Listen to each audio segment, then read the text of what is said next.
Mercedes may have sucked the soul out of the weaker car. That's the way it started the other day. Hello, welcome back to Furious Driving. It's far too hot to be out here doing any work, but I've got no choice because I've got to get this done. Right, today I'm going to be working on the convertible. I'm still massively excited that the 230 finally started. The W123 has got life in it at last. I've bought an oil filter, but unfortunately it's not going to be here till tomorrow. I'm trying to track down a fuel pressure regulator. I know there's a lot of very good suggestions on the comments. It needs a regulator regardless, so I'm going to try and stick one on there, see if that makes any difference. Could be the cold start regulator, also very likely to be fouled up fuel spark plugs on that car as well. There's a few avenues to chase, but currently I'm waiting for parts to arrive. So while I'm here, this car is a priority because I want it sold and gone on to a new appreciative home very soon indeed. And so I'm going to deal with some little holes in the bodywork today and see if I can stick a new wing on it as well. I present to you one new wing. If you didn't see the earlier episode when I stuck my finger through this hole, because it looks a bit crusty and I wonder what was inside it, yeah, that was an exciting find. As indeed was this little one here, although I kind of suspected that was there. I think I saw it when it came off the truck, but I'll get at least one of these done today. And I know this wing is the wrong colour, but it's not rusty. It's got a little bit of crust just there, but when we come to paint it we can sandblast that back to good metal, and also it'll aid my cause because then it won't be in the shed anymore annoying Mrs. Furious. Also, this bonnet I think wants a coat of paint as well, so get them both done at the same time. Get them to match at the very least, that would be a good thing. Let's have a quick look at how good or bad this all is.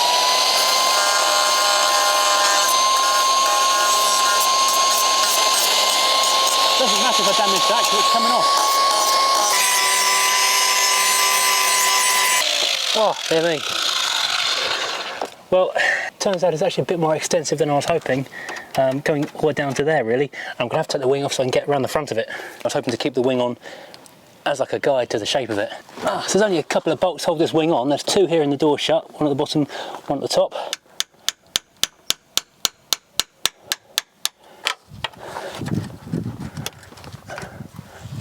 Ratcheting 10mm, much easier if you put it on the right end obviously. You can reach down here with the door open on a socket on an extender. And amazingly, they're not rusty. Maybe the car's decided not to hate me so much anymore. Maybe it's setting me up for a massive fall. Maybe it's hiding huge amounts of rust and it's having a big laugh at my expense. Then we've just got these three bolts along the top, so taking this thing off is actually really easy. I don't know, I'm not using a rattle gun for this, so it'll save a lot of time. In fact, while I've got a 10mm socket in my hand, I will pop out this headlight because that is broken, and Nitro Silver, whose green Rover 400 estate I did a review on recently, gave me one of these headlights in an unbroken form, so I'll whop that back in a minute as well. Ouch, that's actually hot to the touch from the sun. I've chosen the wrong day to do this. We just undo the single Phillips head screw on that, and the side light is free. Aha! Revealing this little Phillips head screw on this bit of trim down here. And when the side light's out, you can get to the Phillips head screws on the side of it. The 10mm socket, that's needs a spanner actually, and a 10mm socket here where the side light was. And one more underneath it. God, they're all well hidden on this. Let's get the wing off. Now I've already undone all the little screws around here, holding the arch liner in place. And once the new wing is on there, there'll be a bracket down there I can screw the bumper onto. So why are you not free? Ah, there we go. Is it free now? Should be, oops. Should be free now. I don't think there's anything else holding it on. Is there one at the bottom? Hang on. Yes, there's one at the bottom. I missed that one.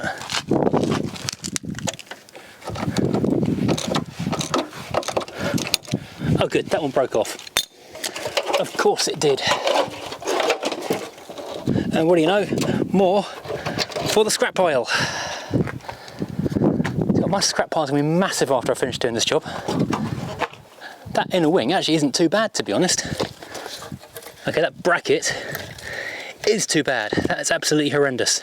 And that bracket is also what holds the windscreen washer fluid up. I didn't realise that. So this bracket here should have been holding the washer bottle up. so up here so you can fill it up, but it's not, it's flapping down there. That's why the wing was pushing out so far, because of the weight of that water bottle. Now before this wing goes on properly, I've got a little bit of rust removal to go just there, down there, just in general. And also, I was a bit worried this was part of the car, but it's not. As my first inclination was correct, this is actually part of the wing. So this car was apparently fitted with a blue wing and then parked underwater. Right, okay. Well, internally, I mean condition-wise, apart from a lot of cobwebs, it's actually not bad. Yeah. So yeah, that's a pretty solid 90s Rover just there. All this lot just fell out of it, including some bird's feathers and leaves and God knows what else. That was all up inside the arch liner. Right, so I've had the wire brush on this thing now, with more access to it, and it turns out it's actually quite a lot rustier than I'd hoped. Got little pinholes, got big holes, a hole just there, so the whole lot's going to have to be cut out. Right, so I thought I was recording the grinding and cutting, but it turns out it wasn't. But yeah, I've got a very big area to replace. This bit here sits flat against the metal. This bit here, let's try and follow the shape of the sill.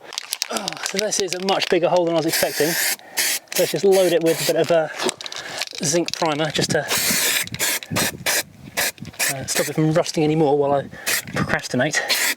Now while that primer goes off, I've got a second job, which is to make this back of the car mildly less lethal. And what I'm going to do is not actually weld this hole up. In case it has this problem again, I'm going to cut this smooth so it's not a sharp edge, get a metal plate that sits across it and rivet it on there so that it's removable should we need to do it again, but not so removable that someone with a screwdriver can get access. You'd have to have a drill to do it, but it would be less hassle than doing this.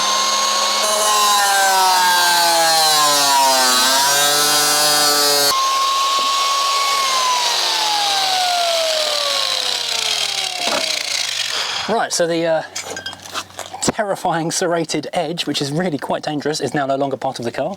And I'll go and cut a little panel of metal that will sit across the back of here. Right, so this is zinc coated on both sides. That was harder work than I expected. Where's the air all gone? There we go.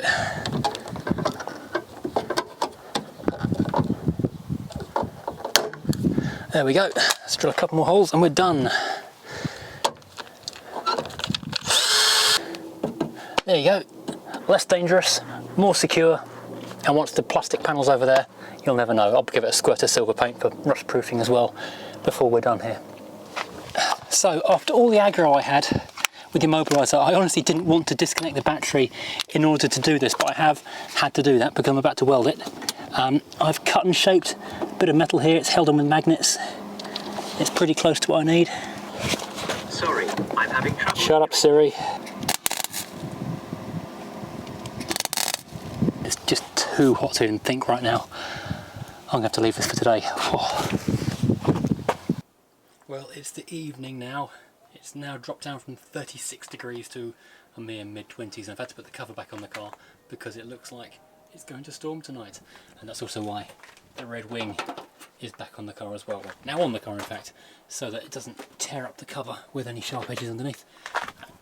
Obviously not a bad fit, but yes, old's chipped, gone, new, shiny, about to be screwed into place.